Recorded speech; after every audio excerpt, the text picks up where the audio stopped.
여호수아 13장 33절. 오늘 말씀의 제목은 하나님을 기업으로 받다. 하나님을 기업으로 받다입니다. 여호수아 13장 33절 합독하겠습니다. 오직 레위 지파에게는 모세가 기업을 주지 아니하였으니 이는 그들에게 말씀하신 것과 같이 이스라엘의 하나님 여호와께서 그들의 기업이 되심이었더라. 아멘. 이스라엘의 모든 지파들에게는 가나안의 그 땅을 다 주셨습니다. 그런데 하나님께서 특별히 레위 지파에게는 땅을 따로 주지 않았고 도피성 6개와 그리고 이스라엘 백성들에게 나누어 준 그런 성들 중에서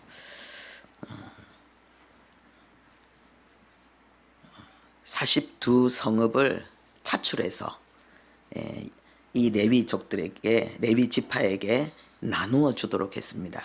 그래서 48성읍이 레위 지파에게 돌아갔습니다. 그런데 특징이 뭐냐 하면은요, 다른 지파들은 이렇게 오글오글 모여 있거든요. 그런데 이 도피성과 이 42성읍을 각 지파에서 이렇게 받았기 때문에 이 레위 지파는요, 이스라엘 전체에 흩어져 있습니다. 왜 그렇게 했을까요? 레위 지파에게 하나님이 허락하신 특별한 사명 때문입니다. 그것은 바로 다른 지파들은 자기에게 부여된 그 기업의 땅을 통해서 많은 일을 해야 되고 그리고 또 그 소득으로 또 하나님을 예배하고 또 이 레위 지파를 섬기는 그런 일들을 또 해야 됐습니다. 자기들도 물론 누리는 게 또 먼저이고요. 그런데 이 레위 지파에게는 특별한 사명이 주어졌습니다. 그런 그 다른 지파에게 있는 이런 생업의 터전이 아니고 전심을 다해서 하나님께 예배하고 하나님을 배우고 하나님을 닮아가고 그래서 다른 지파들에게 하나님의 모습을 보여주고 가르쳐주는 그런 특별한 사명이 있었습니다. 그랬기 때문에 모든 지파들이 있는 곳에 레위 지파들이 있도록 하나님께서 이렇게 역사하신 것입니다. 그런데 중요한 것은 오늘날 우리 이 그리스도인들이 바로 레위 지파라는 거예요. 그래서 우리 그리스도인들은 하나님을 기업으로 받은 이 시대의 레위 지파입니다. 구약 시대는 12지파 가운데 레위 지파를 하나님이 구별하셨지만은 신약 시대에는 모든 그리스도인들이 다 레위 지파입니다. 우리가 성경을 읽으면 이 구약과 신약이 있는데요. 구약은 그림자고 신약은 실체입니다. 그래서 구약 그 성경 속에 있는 많은 교훈과 역사와 그 안에 하나님의 그 명령들 이런 모든 것들이 부분적으로 전체가 아니고 그 부분은 철저하게 전부 하나님께서 우리에게 주신 거울이 되고 그것은 그림자이며 그 강력한 실체 하나님의 본뜻과 영광은 우리를 통해서 온전히 이루어지는 것입니다. 할렐루야. 그래서 우리가 이 신약 시대의 그리스도인으로 하나님을 예배하고 그리고 이 땅에 하나님의 나라요 하나님의 영광으로 하나님의 동력자로 산다는 것은 그 자체가 벌써 영광입니다. 그리스도인이 이 시대에 레위 지파를 통해서 구약 시대에 하나님께서 그림자로 주셨던 그 교훈의 실체를 살아내는 자라는 그 내용이 성경에 많이 기록되어져 있습니다. 첫 번째는 베드로전서 2장 9절에 너희는 택하신 족속이요 왕같은 제사장들이다. 주보에 기록되어져 있습니다. 여기에서 이 왕같은 제사장이다 라고 이 말씀하셨는데요. 이 왕같다는 이 말은 바실레이오스라는 그 형용사입니다. 형용사. 우리는 제사장인데 어떤 제사장인가? 왕같은 제사장이라 이렇게 말씀하고 있습니다. 그런데 이 왕같은 제사장이란 뜻이 무슨 뜻일까? 첫 번째는요, 왕이신 만왕의 왕이신 하나님의 제사장이라는 거예요. 우리가 하나님을 예배하고 하나님을 섬기고 하나님의 뜻을 만방에 펼쳐내는 하나님의 제사장이라는 거예요. 그리고 하나님이 세운 제사장이라는 뜻입니다. 그러니까 구약 시대의 레위 지파는 이스라엘을 향한 하나님의 특별한 영적인 사명이 그들에게 있었는데, 신약 시대의 레위 지파인 그리스도인에게는 온 세상 열방을 향해서 하나님의 뜻을 펼치고 하나님을 알리고 가르치는 그 사명이 오늘 이 시대 그리스도인인 우리에게 있다라는 것을 하나님이 말씀하고 있습니다. 우리 함께 할까요? 우리는 왕 같은 제사장이다. 네. 그리고 또 이 왕 같다는 이 형용사에는 어떤 뜻이 있냐 하면은요, 우리가 제사장인데 그 제사장의 임무가 왕처럼 고귀하고 그리고 위엄이 있는 그런 제사장이다, 이런 뜻입니다. 왕에게 주어진 위엄과 영광과 그런 어떤 특별한 권위와 같이 이 제사장이라는 이 직분 속에 하나님이 주신 특별한 그 직무와 봉사, 그로 말미암는 하나님이 주신 그 권세와 능력과 영광의 역사가 우리에게 있다는 것을 나타내고 있는 것입니다.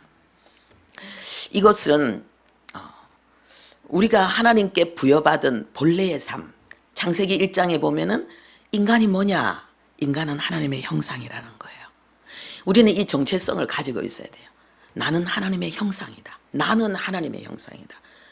특별히 가정의 가장, 아버지들은 또 그 가정의 제사장이에요. 그래서 그 가족들에게 하나님의 형상을 가장 풍성하게 드러내야 될 그런 사명이 있는, 그래서 하나님의 축복의 통로가 되고 가족들을 위해서 늘 이렇게 머리에 손을 얹고 축복 기도해 주는 그러한 사명이 있습니다. 하나님은 그 기도를 통해서 또 역사하십니다.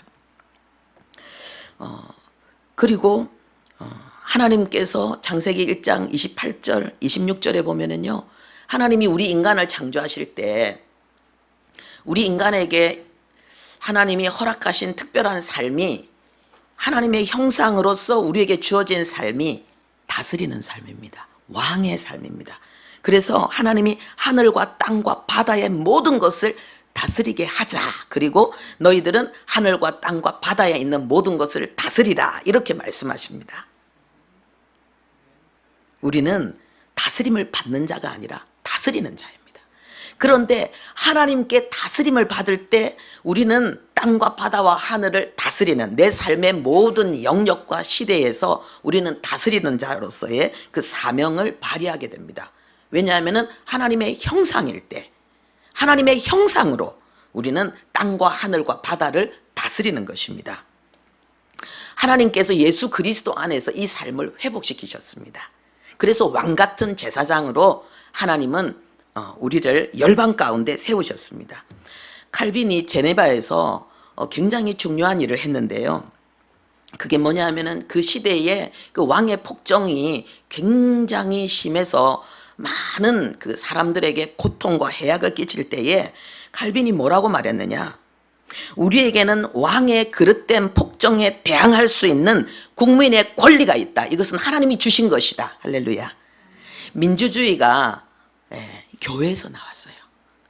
종교개혁의 그 사상 속에서 우리가 지금 누리고 있는 이 자유민주주의가 나왔습니다. 천부인권, 하나님이 우리에게 부여하신 인권을, 그 인간의 존엄을 해칠 수 없는 그 잘못된 권력을 대항할 수 있는 그러한 하나님이 힘을, 우리에게 그 권리를 주셨다는 것이 종교개혁에서 나왔어요. 그래서 우리는, 예수 믿는 사람은 이 자유민주주의를 지켜야 되고, 자유민주주의가 잘못 남용되거나 그리고 다른 사람들에게 오해되지 않도록 하나님의 뜻대로 이 나라를 통치할 수 있는 그런 지도자를 세우는 그러한 국민이 되어야 되고, 그리고 그런 지도자들로 일어나야 됩니다. 할렐루야. 우리 안에, 한국교회 안에 이 역사가 지금 준비되고 있고 앞으로 일어날 것을 저는 믿습니다. 요한복음 1장 12절에도 보면은요, 하나님께서 우리에게 주신 은혜를 뭐라고 말씀하셨느냐? 하나님의 자녀의 권세라고 했어요. 나는 예수 믿어서 그리스도인이 되었다 뿐만 아니라, 나는 기독교인이 되었다 뿐만 아니라 우리는 하나님의 자녀가 되었다는 거예요. 대단한 거예요. 하나님의 기업을 우리는 상속으로 받게 되었다는 것입니다. 그래서 우리를 그리스도와 함께한 상속자들이다라고 말씀하고 있는 것입니다. 이 주보에 이건 기록된 내용입니다. 그리스도와 함께한 상속자. 우리가 사람이 사람에게, 부모가 자식에게 상속을 줄 땐 대부분 재산을 주지 않습니까? 그런데 하나님께서 우리에게 하나님의 기업을 상속시키게 하셨을 때, 그리스도와 함께 우리에게 그 기업을 얻게 하셨을 때는 어마어마한 거예요. 단순한 물질만 유산으로 주는 그러한 인간의 상속과는 다른 거예요. 예를 들어서 아버지가 열심히 노력을 해서 큰 기업을 자식에게 주었어요. 그런데 기업은 주었지만, 재산은 주었지만은 그 아버지의 지혜와 겸손과 인내와 성실은 그 자식에게 줄 수 있는 게 아니잖아요. 그러면 그것이 제대로 전수가 안 되어지면 어떻게 됩니까? 아버지가 힘껏 노력하고 일구어 놓은, 많은 사람들과 함께 수고해서 이루어 놓은 이 기업이 그 아들 대에 무너지고 사라질 수가 있는 거예요. 하나님께서 우리에게 하나님을 기업으로 얻게 하셨을 뿐만 아니라 하나님의 놀라운 것들을 하나님께서 우리에게 누리는 자녀가 되게 하셨는데, 하나님을 기업으로 누리고 하나님의 기업이 되는 우리에게 하나님이 주시는 상속은 뭐냐? 이것은 하나님의 형상과 하나님의 성품뿐만 아니라 권세와 능력, 그리고 하나님의 인격, 도덕성, 하나님의 공의, 이 모든 것을 하나님이 우리에게 주셨다는 것입니다. 네. 어떻게 이것을 풍성히 누리는가? 이건 뒤에 나오는데요. 하나님께서 우리에게 인격을 주셨다는 것은 지식과 감성과 의지를 주셨다는 거. 여기에서 뭐가 나옵니까? 예술이 나오는 거예요. 여기에서 학문이 나오는 거예요. 하나님이 우리에게 도덕성을 주셨기 때문에 우리는 죄악을 부끄러워하는 거예요. 죄 짓지 않고 바르게 살고 싶은 열망이 우리 안에 역사하는 거예요. 그리고 하나님이 우리에게 공의를 주셨기 때문에 우리가 살고 있는 이 사회 속에 뭐가 있습니까? 법과 질서가 있고, 그리고 심판과 형벌이 있는 거예요. 짐승들은 이런 게 없어요. 그런데 우리 인간은 이게 있단 말입니다. 하나님께서 이 땅에 훌륭한 하나님의 사람들, 그래서 하나님의 마음을, 하나님이 주신 은사를 이 우리가 살고 있는 이 사회 가운데 충만하게 그것을 실현해내는 그런 하나님의 사람들이 많아질 때에 이 세상은 살기 좋은 세상이 되는 거예요. 행복한 세상이 되는 거예요. 많은 나라들이 부러워하고 흠모하고 본받고 싶은 그런 세상이 되는 거예요. 지금 대한민국이 그런 위치에 서 있습니다. 이것은 우리의 선조들이 하나님 앞에 받은 은혜고, 그 은혜에 반응한 희생과 충성과 섬김의 역사로 인한 열매를 지금 우리가 누리는 거예요. 근데 우리는 알고 있잖아요. 세계가 흠모하는 그 내용도 우리 안에 있지만은 다른 불안하고 어려운 내용들이 우리 안에 많이 있어요. 그래서 우리는 저출산, OECD 국가 중에서 1등, 그죠? 그리고 행복지수 꼴등. 예. 우리에게 지금 많은 어려움들이 있습니다.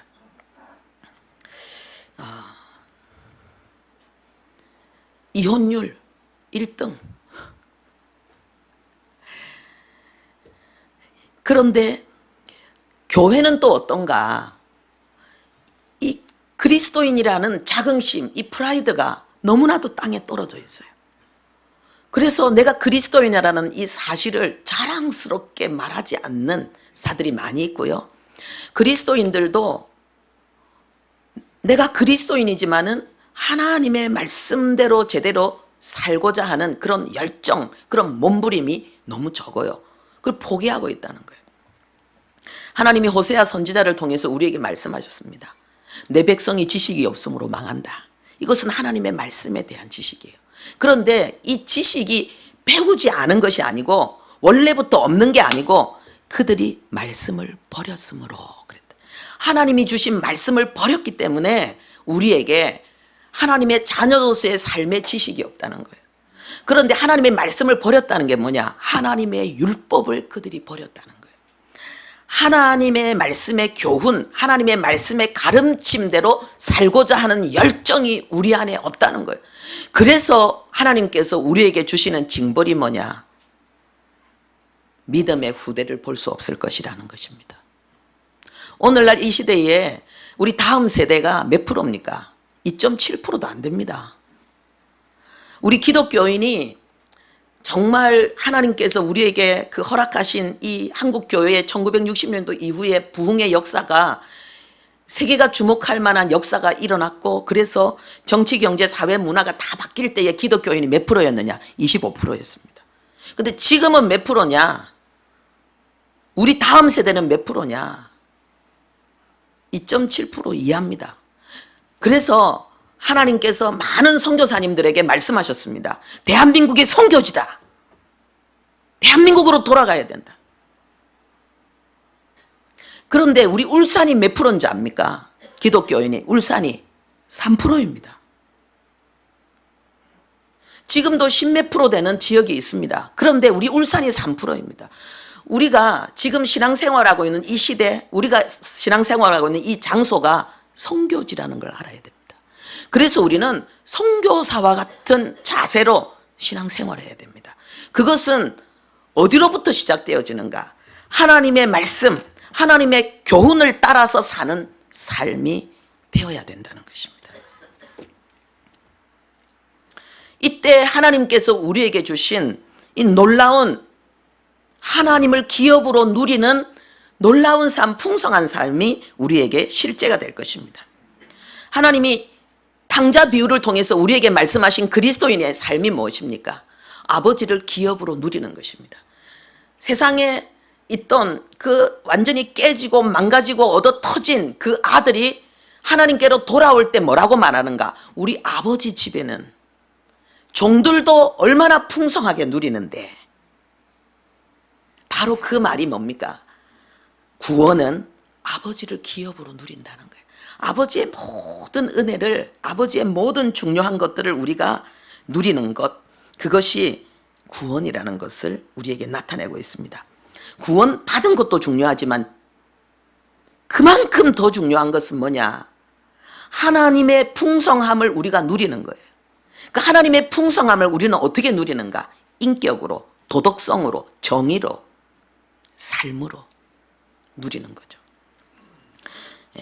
그래서 예수님이 마태복음 5장에 뭐라고 말씀하십니까? 너희는 세상의 빛이라. 우리가 빛을 얼마나 좋아합니까? 우리가 어둠을 좋아합니까? 빛을 좋아합니까? 빛 가운데서 잘 산 사람은 어둠 가운데서 편안하게 쉴 수 있어요. 내일의 또 빛 가운데서의 삶을 위해서 오늘 행복하게 쉴 수 있는 거예요. 우리는 세상을 정말 행복하게 만드는 빛과 소금이라는 거예요. 그리고 하나님께서 하나님을 기업으로 누리는 우리의 삶에 하나님이 그래서 허락하신 그 삶의 방법이 뭐냐? 먼저 그 나라와 그 일을 구하면 먹을 거, 입을 거, 쓸 거 알고 다 채워주겠다는 거예요. 그러니까 우리가 먹을 거, 입을 거, 쓸 거 구하려고 애쓰는 가운데에 우리는 먼저 그 나라와 그 일을 구하는 삶을 추구하지 못하게 한다는 거예요. 이것은 불신자의 삶이라는 거예요. 우리가 살아가야 될 삶의 방식은 먼저 해야 될 것이 있고 나중에 해야 될 것이, 먼저 해야 될 것은 그 나라와 그 일을 구하는 것. 그것은 앞에 이야기한 거예요. 하나님의 뜻을 찾고 하나님의 교훈과 하나님의 그 방법을 따라서 살려고 애쓰고 힘쓰는 것. 그러면은 하나님께서 다른 경제적인 부분에 있어서는 기적을 허락하신다는 거예요. 하나님이 기적을 허락하신다는 거예요. 제가 우리 남편하고 대화하면서 참 당신이 큰 승리를 했군요. 참 귀하십니다. 그런 고백을 했는데 우리 남편이 지금 직장 다니는데 자기가 입으로 늘 고백하는 게 뭐냐면 저는 처음에는 자꾸 직장을 자랑해서 자랑하는 걸로 들려서 귀에 거슬리더라고요. 그만하지. 뭐 특별히 돈을 많이 버는 것도 아니고. 예. 그래서 뭐 많은 어떤 뭐 선교 사역이라든지 또 많은 하나님의 일을 하는 것도 아닌데, 근데 왜 이렇게 자랑스럽게 여기지? 예. 자기 건강에 딱 맞다는 거예요. 예. 그리고 하나님께서 자기가 원하는 대로 또 많은 것을 이렇게 이게 나눌 수 있는 특별한 은혜를 주셨다는 거예요. 당신이 어떻게 이 직장에 가게 됐어요? 제가 물었거든요. 주의를 지키기 위해서. 내가 직장을 찾으려고 하니까 갈 데가 너무 없더라는 거예요. 그런데 여기가 딱 있더라는 거예요. 그래서 아무것도 안 보고 주의를 위해서 이 직장을 선택했다는 거예요. 예, 그래서 지금 그래서 하나님이 이 복을 누리구나. 이번에 아프고 난 다음에 다시 또 직장을 다니지 않습니까? 예, 하나님께서 나에게 딱 적합한 곳을 허락하신 거예요. 예, 우리 모두에게 이런 은혜가 있기를 바랍니다. 먼저 그 나라와 그 의를 구하는 자에게 하나님께서 허락하신 은혜인 줄로 압니다. 그래서 하나님은 우리에게 온 세상에 하나님을 가르치도록 하나님이 이 특별한 사명을 주셨는데, 이 특별한 사명을 위해서 하나님이 우리에게 기름을 부으셨다는 거예요. 레위인들에게는, 제사장들에게는 하나님이 기름을 부으셨는데, 하나님이 우리에게 주신 기름 부음이 뭐냐? 요한일서 2장 27절에 너희는 주께 받은 바 기름 부음이 너희 안에 거하나니. 주께 받은 바 기름 부음이 우리 안에 거한다. 우리 모두에게 이 기름 부음이 있다는 거예요. 너희는 그랬으니까 교회 공동체를 이야기하는 거예요. 예. 여러분 가슴에 이렇게 손을 대고 내 안에 하나님의 기름 부음이 있다.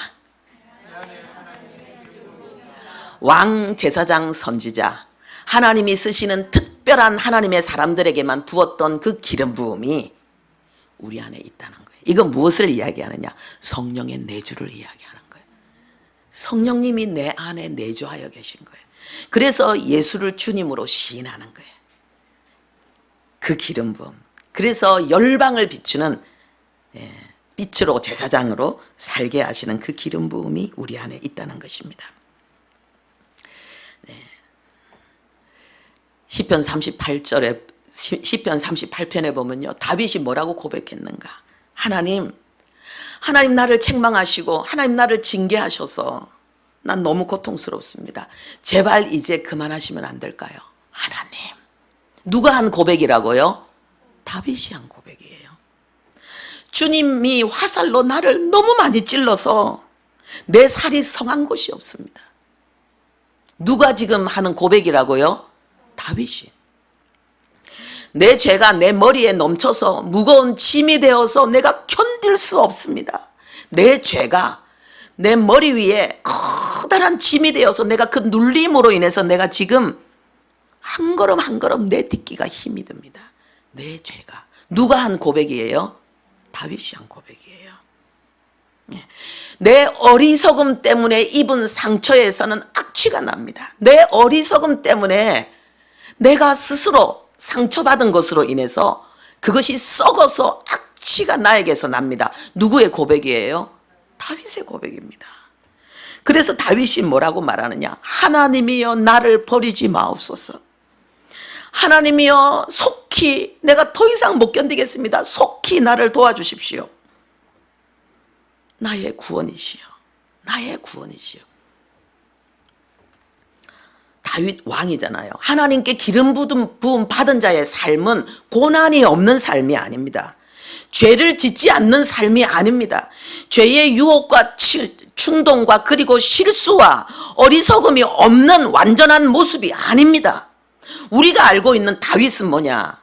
이 모든 것 가운데 하나님의 찔림을 받고 하나님의 징계를 받고, 그래서 상처와 아픔으로 인해서 신음하고 괴로워하고, 자기의 어리석음으로 인해 난 그 상처로 인해서 그 상처가 썩는 악취로 인해서 괴로워했던 그런 다윗의 모습을 우리는 보는 것이 아니라, 우리가 기억하는 것은 그 가운데서 하나님 나를 도와주십시오.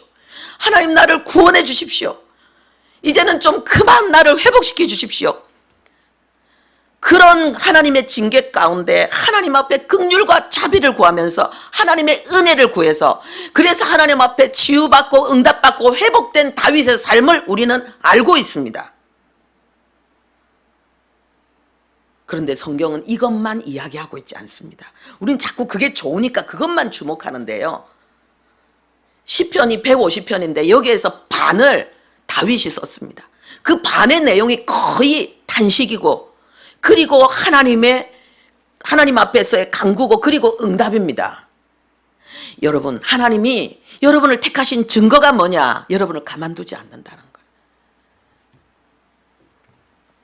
다윗의 축복이 뭡니까? 다윗이 잘못했을 때에 하나님은 그를 징계하셔서 그에게서 다윗의 왕권이 자손 대대로 그 후손들에게서 떠나지 않게 하는 것, 이것이 하나님이 다윗에게 주신 축복입니다.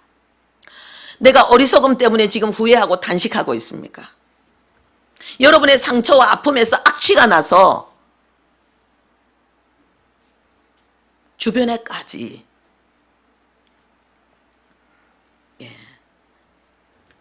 그리스도의 향기가 아닌 인간의 냄새가 풍기고 있습니까?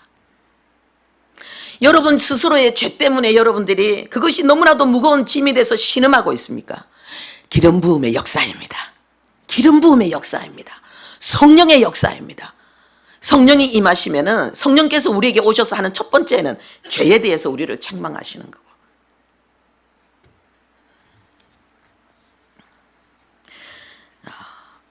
우리가 하나님 앞에서 하나님을 기업으로 받는 이 은혜로운 삶, 세상의 빛과 소금이 되는 이 은혜로운 삶이 우리에게 어떻게 주어졌느냐? 믿음으로 주어졌습니다. 믿음으로. 이제 여기 성경 구절 띄워주시면 되겠는데요. 이 믿음은 어떤 믿음이냐? 여러분들이 그 세 번째거든요. 볼펜 가지고 계신 분들은 여기에 적으시면 되겠습니다. 첫 번째는 뭐냐? 하나님이 주신 믿음이라는 거예요. 에베소서 2장 8절에 보니까 이 믿음은 하나님의 선물이라는 거예요. 내 의지, 내 결심, 나의 선택이 아니라는 거예요. 내가 예수 믿기로 결정했다, 내가 선택했다, 그래서 내가 예수 믿는 것이 아니라는 거예요. 그러니까는 이것은 철저하게 자랑할 것이 없는 하나님이 주신 믿음이고, 그래서 이것은 은혜다, 이렇게 말씀하고 있습니다. 그리고 이 믿음은 두 번째로 성령의 역사로 나타난 믿음입니다.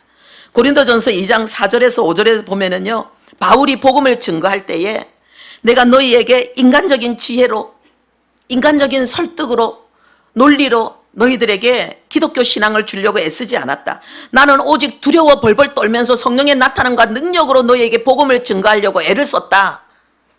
왜요? 너희의 믿음이 너희의 의지와 너희의 선택과 감정이 아니고 하나님의 능력의 역사, 하나님이 주신 믿음이 되게 하기 위해서 이렇게 했다는 거예요. 그래서 하나님이 우리에게 주신 이 믿음은 뭐냐? 성령의 역사로 말미암는 믿음. 그렇기 때문에 이건 뭡니까? 믿어지는 믿음, 부정할 수 없는 믿음, 떠날 수 없는 믿음. 그리고 이 믿음은 아브라함과 같은 믿음이라는 거예요. 여러분 성경이 있으면 로마서 4장 19절에서 25절 한번 펼쳐보세요. 로마서 4장 19절에서 25절 펼쳐보면은요, 여기에 어떤 내용이 나오냐 하면은요, 아브라함이 100세가 되어서 자기 몸이 죽은 것 같고 사라의 태도 죽은 것 같음을 알고서도 너희들이 아들을 낳을 것이라는 그 약속의 말씀을 의심하지 않고 믿었다는 거예요. 하나님께 영광 돌렸다는 거예요. 그런데 하나님께서 이것을 하나님이 의로 여기셨다. 22절에 보면은 그러므로 그것이 그에게 의로 여겨졌느니라, 이걸 말씀하고 있다. 이걸 말씀하고 있습니다, 여러분. 아까 이야기했죠. 구약은 뭐고 신약은 뭐라고요? 구약은 그림자, 신약은 실체. 구약의 이 아브라함의 믿음은 그림자, 이것은 신약의 예수 믿는 우리의 믿음의 그림자이고 우리는 바로 이 믿음의 실체라는 것입니다. 할렐루야. 우리가 가지고 있는 이 믿음이 얼마나 대단한 건지 알아야 되는 거예요. 여기 보니까 그에게 의로 여겨졌다 23절에 기록된 것은 아브라함만 위한 것이 아니고 의로 여기심을 받은 우리도 위함이니, 곧 예수 우리 주를 죽은 자 가운데서 살리신 이를 믿는 자니라 그랬습니다. 그러면서 여기 25절에 뭐냐? 예수는 우리가 범죄한 것 때문에 내어줌이 되고 우리를 의롭다 하기 위해서 살아나셨느니라. 예수님은 내 죄 때문에 내어줌이 되셨어요. 예수님은 내 죄 때문에 내어줌이 되셨어요. 고린도전서 7장 21절. 예수는 우리의 죄로 말미암아서, 우리가 범죄함으로 말미암아 하나님이 예수를 죄가 되게 하셨다는 거예요. 죄가 되게 하시고 우리는 그 안에서, 예수 안에서 하나님의 의가 되게 하셨다는 거예요. 할렐루야. 예수는 죄가 되고 우리는 하나님의 의가 되었다는 거예요. 내가 하나님의 의가 되었다는 거예요. 예수는 나의 죄 덩어리가 되고, 그런데 예수님은 우리의 죄 때문에 십자가에 죽으셨다는 거예요. 그리고 예수님이 부활하셨기 때문에 우리는 의로워졌다는 거예요. 이게 무슨 말일까? 예수님의 부활. 제가 전에는요, 이 말씀을 여러분들 여러 번 설교했어요. 예수님이 부활하셨다는 것은 예수님의 십자가의 죽으심이 실패가 아니고 그것은 사명이었다는 것을 증명하는 것이다. 하나님이라는 증거로 부활하셨다. 예.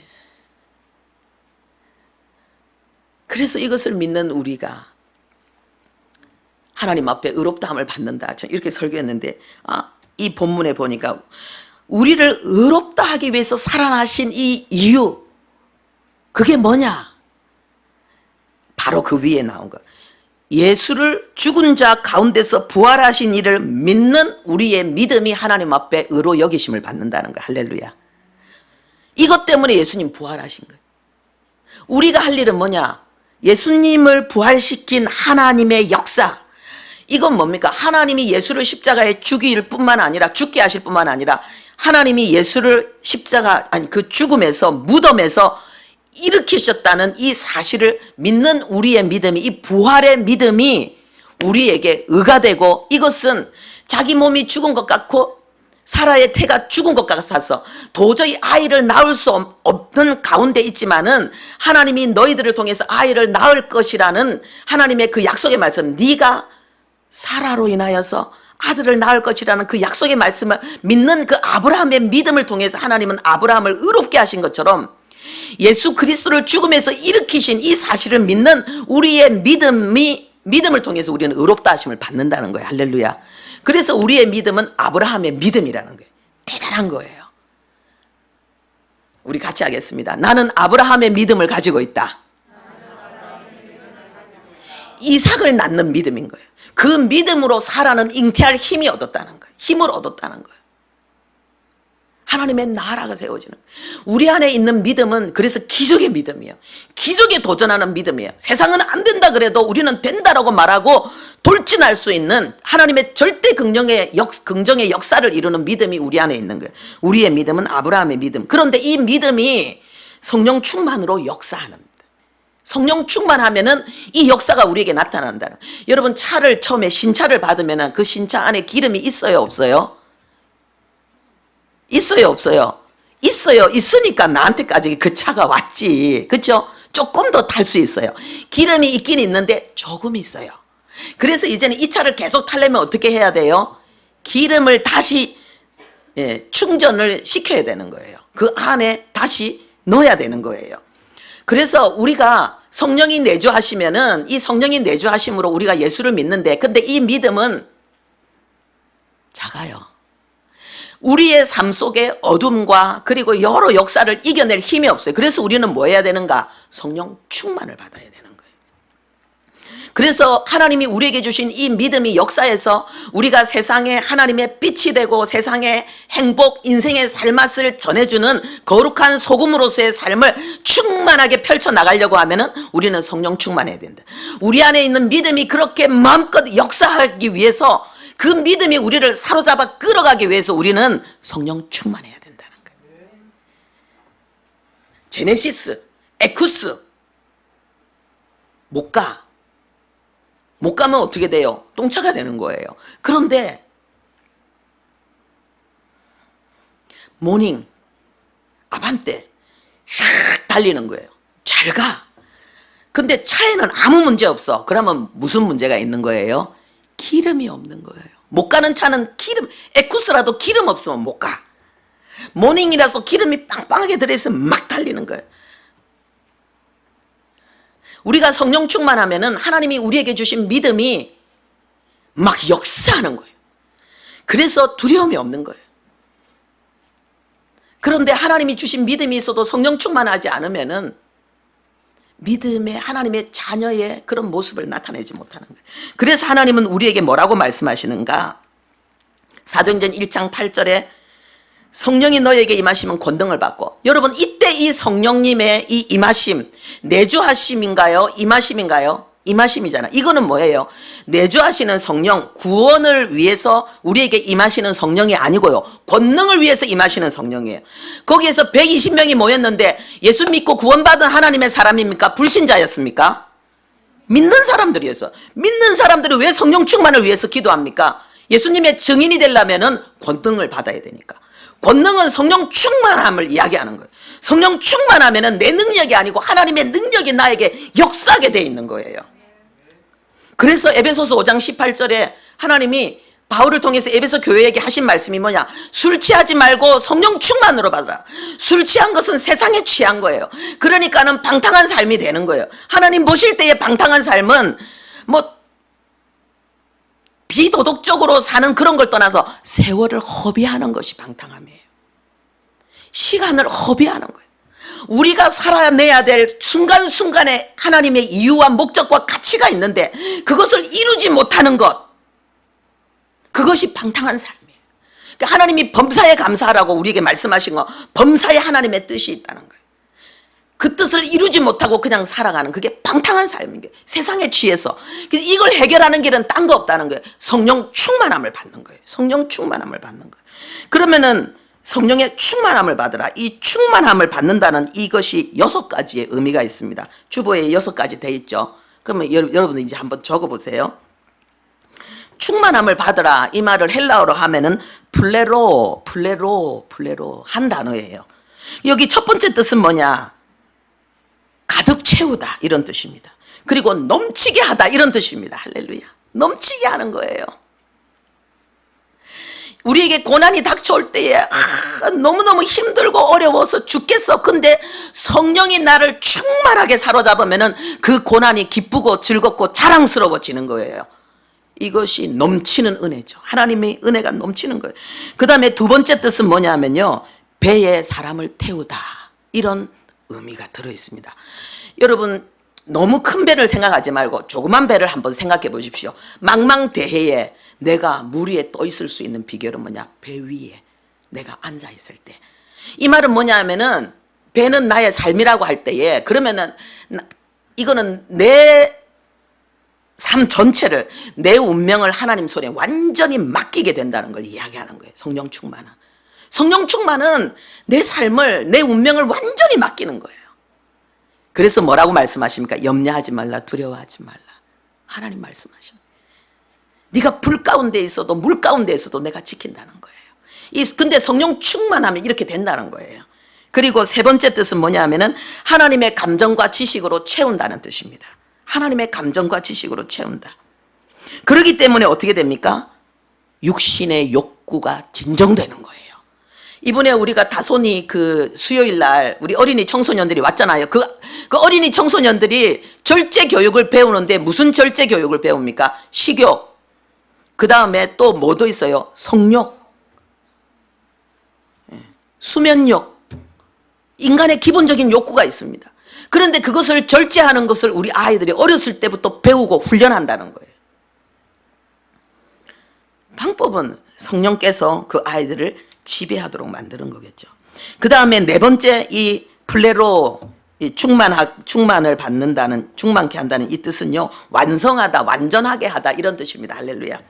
하나님의 자녀의 삶에 대해서 하나님 말씀하신 내용들이 있습니다.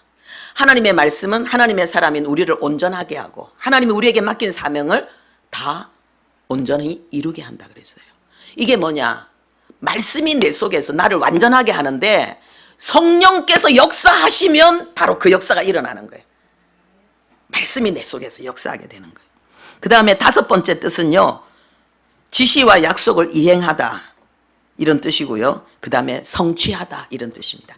하나님이 우리에게 요구하시는 말씀이 그대로 성취되어지고 이루어지는 것, 이게 성령 충만의 역사라는 것입니다. 그리고 마지막 6번째는요. 이 성령 충만을 받으라는 이것은 그 길을 달리다라는 의미가 있습니다. 내가 가야 될 길, 주님이 걸어가신 십자가의 길, 그 길을 내가 가는 거예요. 그러니까 여기에서 뭐가 나옵니까? 안정감이 나오는 거예요. 여기에서 당당함이 나오는 거예요. 여기에서 자유가 나오는 거예요. 내가 가야 될 길을 가는 거예요. 다른 사람이 가는 길 멋있어 보여도 그거보다 더 중요한 것은 내가 가야 될 길을 가는 거예요. 하나님이 각자에게 주신 사명이 다르기 때문에. 그러면 우리는 어떻게 성령 충만함을 받는가? 중요한 건 뭐냐? 이것은 반드시 나는 목사님은 성령 충만해야지, 집사님은 성령 충만해야지, 교사는 성령 충만해야지, 이게 아니에요. 성령 충만 받으라는 것은 모든 성도를 향한 하나님의 명령입니다. 이 하나님의 명령이란 말은 어떤 이유도 어떤 변명도 여기에는 속하지 않는 거예요.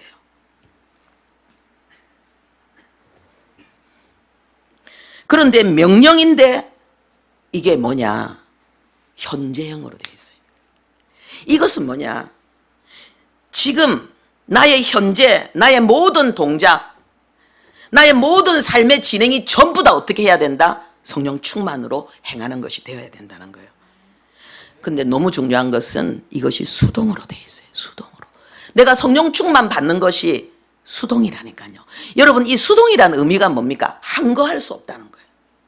불가항력적인 은혜가 나를 사로잡는다. 성령 충만케 나를 만든다는 거예요. 그러면 우리가 할 수 있는 것은 뭐예요? 사모하는 거예요. 구하는 거예요.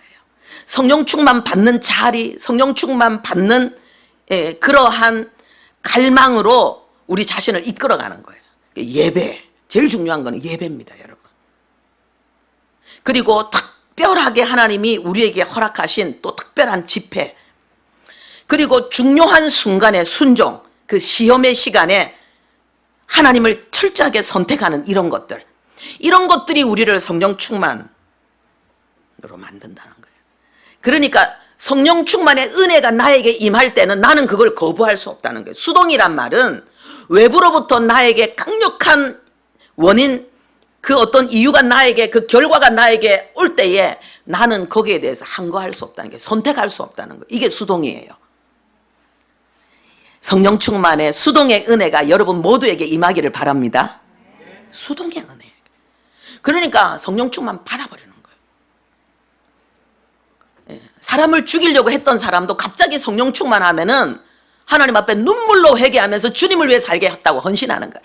여러분 중에 나는 왜 이렇게 안 될까? 나는 왜 이렇게 세상을 사랑할까? 나는 왜 이렇게 하나님 뜻대로 살고자 하는 열망이 적을까? 나는 왜 이렇게 예배를 흠모하지도 않고 성경을 읽지도 않고 기도도 하지도 않고 안 될까?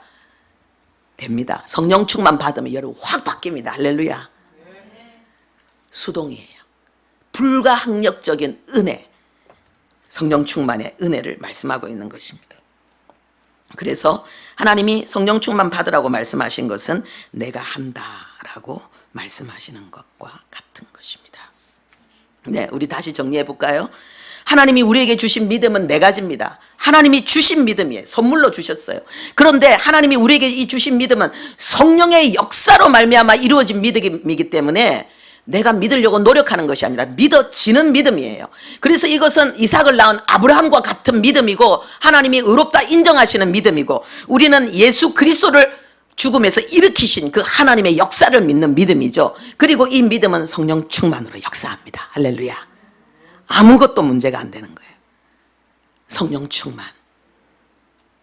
그러면 여러분들은 새로운 사람이 되는 것입니다. 기도하겠습니다. 아버지, 하나님께서 우리에게 하나님을 기업으로 아버지 받는 민족과 열방을 향한 제사장의 특별한 사명을 주셨습니다. 하나님, 그리고 이 사명은 믿음으로 말미암아 하나님의 은혜로 우리에게 주어진 것이고 우리에게 임하여 계신 성령께서 우리를 지배하시고 점령하실 때에 하나님, 우리는 세상의 빛과 소금으로 찬란하게 드러날 하나님 아버지 그러한 축복입니다. 아버지요, 오늘 이 말씀이 우리 안에 그대로 이루어지는, 과거가 어떠했든지 지금 이 시간 우리는 하나님을 기업으로 받아 누리는 이 시대의 제사장으로서 하나님 아버지요, 민족과 열방에 하나님 빛, 소금으로 하나님의 진리를, 하나님의 행복을 전하는 우리로 살게 됨을 감사합니다. 그리고 그렇게 살게 될 것을 믿습니다. 그 삶을 향해서 하나님 아버지 주의 은혜를 사모합니다. 성령으로 우리를 충만케 하옵소서. 예수님의 이름으로 기도합니다. 아멘.